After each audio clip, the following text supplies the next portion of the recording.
Electrical एनर्जीचे काही example बघूया.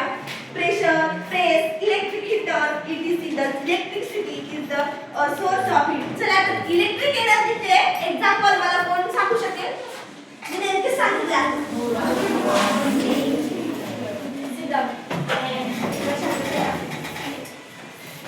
शांत क्लास. तू हात खाली करायचा.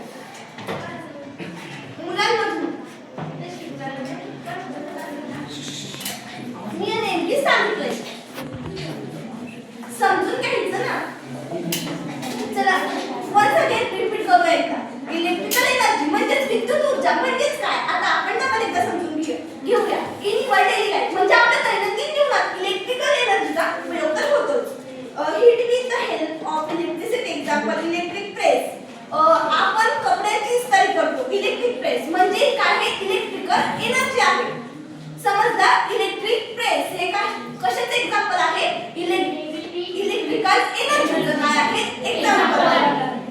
इलेक्ट्रिक हीटर, पाणी तापवण्यासाठी हीटरचा सुद्धा उपयोग केला जातो. म्हणजे असे एक्स्ट्रा अनेक एक्झाम्पल या इलेक्ट्रिकल एनर्जीचे आहेत. तर electricity is the source of heat. हे कशाचे एक्झाम्पल आहे? तर सोर्स ऑफ हीट म्हणजे इलेक्ट्रिसिटी ऑफ हीट हे सुद्धा एक काय आहे? स्रोत आहे. कशाचा? तर कशाचा स्रोत आहे? वरती हात करायचा. हे कशाचा स्रोत आहे? इलेक्ट्रिकल एनर्जी हे स्रोत कशाचा आहे? तुम्ही हात करा, सर्वांनी सांगा. म्हणजे मी नेमकी सांगितलं आहे electricity is a source of heat म्हणजे हे एक कशाचा स्रोत आहे? इलेक्ट्रिकल एनर्जी हे स्रोत कशाचा आहे? नेमकी सांगितलं. येत आहे का कोणाला? मी वन्स अगेन करते, रिपीट करते. तर हे आहे उष्णतेचा स्रोत आहे. हे कशाचा स्रोत आहे? उष्णतेचं. सर्वांनी लक्षात ठेवायचं. Electrical energy and chemical energy and earth and sun हे एक्झाम्पल कशाचे आहे? Electrical energy. अरे हे एक्झाम्पल म्हणायला म्हणजे स्रोत उष्णतेचे स्रोत आहे. कशाचे स्रोत आहे? उष्णतेचे. सर्वांनी लक्षात ठेवणार आहे ना? Yes ma'am. ॲटॉमिक एनर्जी म्हणजेच अणुऊर्जा म्हणजेच काय हे आता आपण समजून घेणार आहोत. A huge amount of heat is produced in a very short time when the nuclei of some element like uranium, thorium, etc. undergo fission. This is used in atomic energy project. अणुऊर्जा म्हणजे काय? जसं की uranium, thorium and undergo म्हणजे आपण सनचं बघितलं. सन मध्ये काय झालं? फ्युजन झालं. पण ॲटॉमिक एनर्जी मध्ये काय होणार आहे? फिजन होणार आहे. म्हणजे विखंडन होणार आहे, तर विभाग होणार आहे. आणि सन मध्ये फ्युजन झालं पण फिजन होणार आहे. हे सर्वांनी लक्षात ठेवायचं आहे. चला प्रश्न. तर सन मध्ये कशाचं काय म्हणजे फ्युजन झालं की फिजन झालं?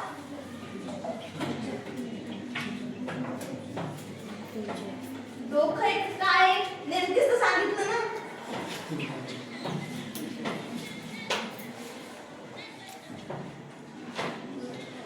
फिजन आहे की फ्युजन आहे? स्टॅटअप त्याच्यासाठी एकच होता काय? हसायला काय झालं? मग हसायला काय झालं? तो सांगतोय त्याच्यासाठी काय आवाज व्हायला होता. मग तुला हसायला काय झालं? ॲटॉमिक एनर्जी समजली आहे का? अणुऊर्जा म्हणजे काय? युरेनियम, थोरियम याच्यामध्ये काय होतं? फिजन होतं. याच्यामध्ये फ्युजन होतं आणि सन मध्ये फ्युजन होतं. मग ॲटॉमिक एनर्जी मध्ये आणि युरेनियम, थोरियमचं विखंडन होतं. This is the use in atomic energy project. यालाच आपण काय म्हणणार आहोत? Atomic energy. आणि मराठीतून काय म्हणणार आहोत? कोण सांगेल? हातावरती करून सांगायचं. Stand up.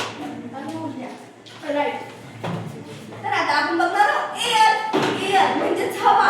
हवा म्हणजेच काय? हवा हे सुद्धा काय आहे? उष्णतेचे संसाधन आहे, स्रोत आहे. मग ते कसं आहे ते बघूया. A large amount of heat is present in the air and around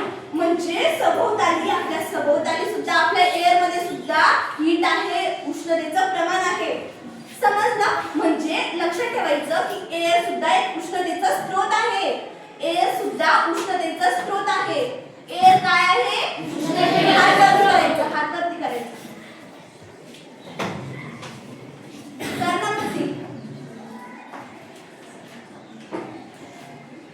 stand up, जवळ जा. उष्णतेचा स्रोत. Yes right. म्हणजे आतापर्यंत समजत होतो की एअर मध्ये सुद्धा उष्णतेचा स्रोत, एअर मध्ये सुद्धा उष्णतेचा स्रोत आहे. तर आता बघूया टेम्परेचर, तापमान. तापमान तर सर्वांना माहितच असेल. We can find out how hot or cold an object is by touching the object. However, overseas of hot or cold is relative. This can be understood from the following experiment. We can find how hot and cold, गरम और थंड object by touching म्हणजे आपण त्याला स्पर्श करू शकतो आणि